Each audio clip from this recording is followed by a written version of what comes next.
Ramzan start होते ही 90% लोग gym छोड़ देते हैं, लेकिन अगर आपने ट्रेनिंग छोड़ दी तो मसल लॉस स्टार्ट हो जाएगा। आज मैं आपको एक प्रैक्टिकल रमजान ब्लूप्रिंट देने वाला हूँ। एग्जैक्ट प्लान बताऊंगा, वर्कआउट, टाइमिंग, डाइट सब कुछ बताऊंगा और मैं गारंटी के साथ कह सकता हूँ ये वीडियो देखने के बाद आपको कोई और वीडियो देखने की नीड नहीं होगी, इसलिए वीडियो में एंड तक बने रहना। Hey guys, welcome back to the channel, this is Sahal Tahir. आज का वीडियो स्पेशली उन सब के लिए है जो रमजान के दौरान अपनी स्ट्रेंथ और मसल मास लूज नहीं करना चाहते। सबसे पहले reality check, Ramzan fat loss transformation का मंथ नहीं है और ना ही एक्सट्रीम मसल गेन का। इस मंथ का रियल गोल है मसल बचानी है, स्ट्रेंथ मेंटेन करनी है और फैट को कंट्रोल में रखना है। पहला टॉपिक है हमारा Ramzan versus normal fasting. Ramzan और नॉर्मल इंटरमिटेंट फास्टिंग में एक मेजर डिफरेंस ये है कि रमजान की फास्टिंग विंडो में पानी भी नहीं पी सकते। इसका मतलब हाइड्रेशन और रिकवरी को एक्स्ट्रा सीरियस लेना पड़ेगा। अगर आप एक्सट्रीम कटिंग या बॉडी बिल्डिंग प्रेप पर हो तो 30 डेज के लिए पॉज कर दो। हेल्थ और रिकवरी फर्स्ट प्रायोरिटी है। अब बात कर लेते हैं बिगेस्ट मिस्टेक्स की, इनको अवॉइड करना है। Mistake number 1, completely fasted heavy training. इफ्तार से कुछ देर पहले हैवी लिफ्टिंग करना स्मार्ट बिल्कुल भी नहीं है। बॉडी डिहाइड्रेटेड होती है, फ्यूल लो होता है, मसल लॉस और इंजरी का रिस्क बढ़ जाता है।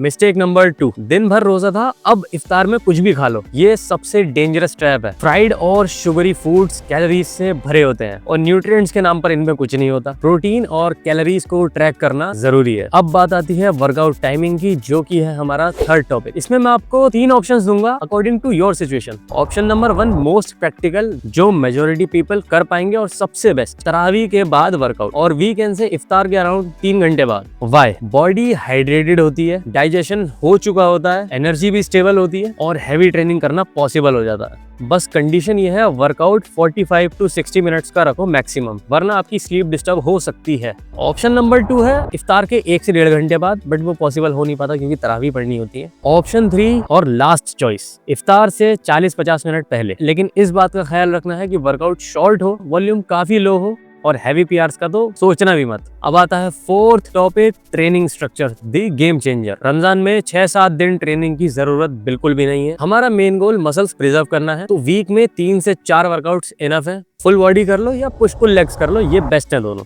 इंटेंसिटी हाई रखो बट वॉल्यूम कम रखना। अगर आप नॉर्मली 4 सेट्स लगाते थे तो अब 2 से 3 क्वालिटी सेट्स लगाओ और 8 से 10 की रेप रेंज परफेक्ट है। और एक प्रोफेशनल टिप, एक्सरसाइजेस चेंज मत करना। जो एक्सरसाइज आप पहले से कर रहे थे और जो आपको रिजल्ट्स दे रही थी वही कंटिन्यू रखो। अब इतने टॉपिक हो ही गए तो थोड़ी बात न्यूट्रिशन स्ट्रेटेजी पर भी कर लेते हैं। इफ्तार में एक ही साथ पेट भर के मत खाओ, वरना ब्लोटेड फील करोगे और जिम स्किप हो जाएगा। परफेक्ट स्प्लिट क्या है मेरे हिसाब से वो अभी बताता हूँ। फास्ट ब्रेक करो 2-3 डेट्स के साथ और पानी के साथ, और थोड़ी सी फ्रूट चाट भी ले सकते हो। देन अपनी नमाज एंड ऑल के बाद तरावी से पहले एक अच्छी प्री वर्कआउट मील लो, फॉर एग्जांपल चिकन और राइस या फिर दही, ओट्स एंड वे। देन तरावी के फौरन बाद अपना वर्कआउट कंप्लीट करो और उसके बाद घर आकर हैवी डिनर करो। प्रोटीन गोल रखो अराउंड 1.5 से 2 ग्राम पर केजी ऑफ बॉडी वेट, अगर पॉसिबल हो पाए तो। मेन प्रोटीन सोर्सेज आपके होने चाहिए chicken, fish, paneer, eggs and milk. और एक और सबसे मेन टॉपिक है आपका हाइड्रेशन, और इसमें मैं आपको एक बहुत अच्छी टिप भी देने वाला हूँ,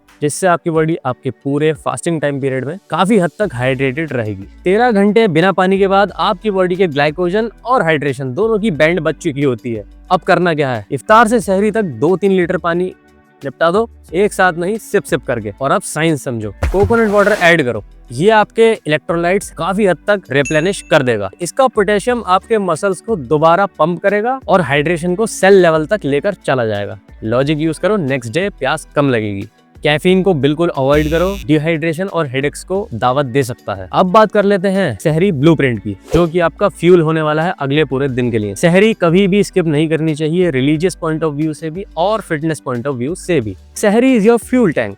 अब सहरी करने के रूल्स क्या क्या हैं ये जान लेते हैं। स्लो डाइजेस्टिंग कार्ब्स लेने हैं, for example oats, whole grains, दाल, ये सब चीजें। और प्रोटीन के लिए eggs, chicken, dairy, casein sources, ये सब। Low sugar and low sodium. High sodium या sugary items next day dehydration बढ़ा देते हैं। अब आते हैं स्लीप और रिकवरी पर। टारगेट रखो 7 से 8 घंटे की टोटल स्लीप। स्लीपिंग आपकी मसल्स प्रिजर्व करने में हेल्प करेगी। रिमेंबर, रमजान सिर्फ फिटनेस का मंथ नहीं है, body detox is just a bonus. Regardless, Ramzan is a Holi month. Your main focus should be to build yourself up spiritually, mentally and physically। तो workout करो बट इबादत में कमी नहीं आनी चाहिए। अगर वीडियो हेल्पफुल लगा हो तो लाइक जरूर करना और सब्सक्राइब करना भी मत भूलना, और किसी ऐसे फ्रेंड के साथ शेयर करना जो रमजान के साथ साथ अपनी फिटनेस को भी हैंड इन हैंड लेकर चलना चाहता है। So see you guys in the next video.